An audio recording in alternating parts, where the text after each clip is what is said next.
En fait, pourquoi faire asseoir un putiste aux côtés d'un démocrate élu au sommet de la francophonie organisé en France? Quel message que le protocole français essayait de passer? Voici deux réponses face à cette question.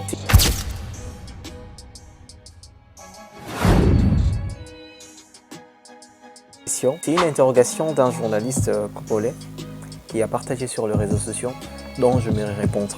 Mais il faut savoir que cette photo peut être interprétée de plusieurs manières, surtout dans le contexte politique actuel. Il faut savoir que la présence de ces deux dirigeants côte à côte, l'un étant un militaire considéré comme un putiste et l'autre comme un démocrate élu, peut être vu comme un signe de dialogue entre les différents types de gouvernance, et les protocoles français a voulu montrer que même dans le contexte politique très différent, il est possible d'engager des discussions constructives. Ça, c'est le premier message.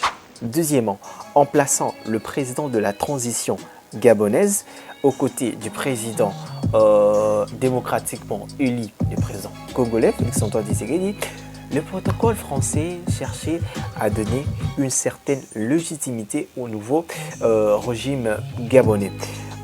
Donc, en le faisant apparaître comme un acteur acceptable au sein de la scène internationale pour manifester la volonté de la France de travailler avec la nouvelle autorité malgré les circonstances de leur arrivée au pouvoir.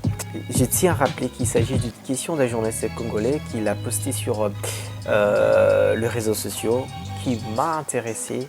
Alors je tenais à répondre à cette question. Mais cette photo est riche en signification et peut être interprétée de différentes manières selon le point de vue de chacun. Cela souligne l'importance de la communication visuelle dans la politique contemporaine. Mesdames, Messieurs, merci d'avoir suivi cette vidéo.